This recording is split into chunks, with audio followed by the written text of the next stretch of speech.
اگر ہم آج شہید ہو جائیں تو آپ اس مقام سے مدینۃ المنورہ کی طرف روانہ ہو جائے گا. لیکن اللہ کے نبی صلی اللہ علیہ وسلم اور صحابہ کرام صرف کس نیت سے کھڑے تھے؟ توکل اللہ. کون ایک لاٹھی اٹھا کے اتنے بڑے ذرا بند اور اتنی بڑی فوج سے لڑنے کے لیے آتا ہے؟ صرف توکل اللہ. ایسا ایمان، ایسا توکل اللہ ہر کسی کو نصیب کرے. دیکھیں جب آپ اللہ پر توکل کرتے ہیں پھر لاٹھی بھی آپ دیکھیں پھر وہ لاٹھی خود بخود تلوار بن جاتی ہے. ایسے بند اس مقام پر کھڑے ہو کر دیکھیں. ایک دفعہ حضرت جبریل امین تشریف لائے. آج کی یا رسول اللہ صلی اللہ علیہ وسلم آپ کے صحابہ میں سب سے بلند مرتبے والے شان والے آپ کے نزدیک کون سے ہیں؟ تو اللہ کے نبی صلی اللہ علیہ وسلم نے ارشاد فرمایا میرے صحابہ میں سب سے بلند مرتبے والے، سب سے شان والے میرے وہ ساتھی ہیں جو مقام بدر میں میرے ساتھ تھے. اور حضرت جبریل امین ارشاد کرتا ہے اے اللہ کے نبی صلی اللہ علیہ وسلم ہمارے فرشتوں میں بھی سب سے بلند مرتبے والے، سب سے بلند شان والے وہی فرشتے ہیں جو مقام بدر پر آپ کی مدد کے لیے اترے تھے.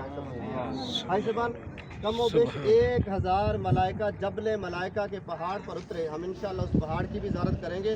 اور دیکھیں 1000 ملائکہ ہیں اور 4 کمانڈر ہیں. حضرت جبرائیل علیہ السلام، حضرت میکائیل علیہ السلام، اسرافیل علیہ السلام، حضرت اسرائیل علیہ السلام. 4 بڑے فرشتے یعنی 4 بڑے کمانڈر. ہر کمانڈر کے 250 فوجی.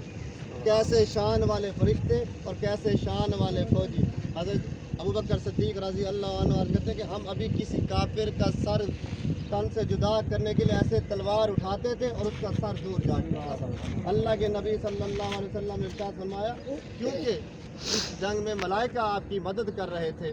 دیکھیں بھائی صاحبان یہاں پر اسلام کے سارے بڑے بڑے دشمن مارے گئے. اسلام کا سب سے بڑا دشمن ابو جہل اس جنگ میں 2 چھوٹے بچوں کے ہاتھوں مارا گیا. حضرت عبد الرحمن بن عوف کہتے ہیں کہ جب جنگ شروع ہوتی ہے میں دیکھتا ہوں میرے دونوں طرف 2 چھوٹے چھوٹے بچے ہیں. میں دیکھتا ہوں کہ یہ بچے میری کیا حفاظت کریں گے، میں اپنی حفاظت کروں گا یا ان کی حفاظت کروں گا. اتنی دیر میں وہ بچہ کہتا ہے کہ چاچا بس اتنا بتا دو وہ کون سا بدبخت ہے جو اللہ کے نبی صلی اللہ علیہ وسلم کو گالی دیتا ہے. اندازہ کریں گستاخ رسول اللہ.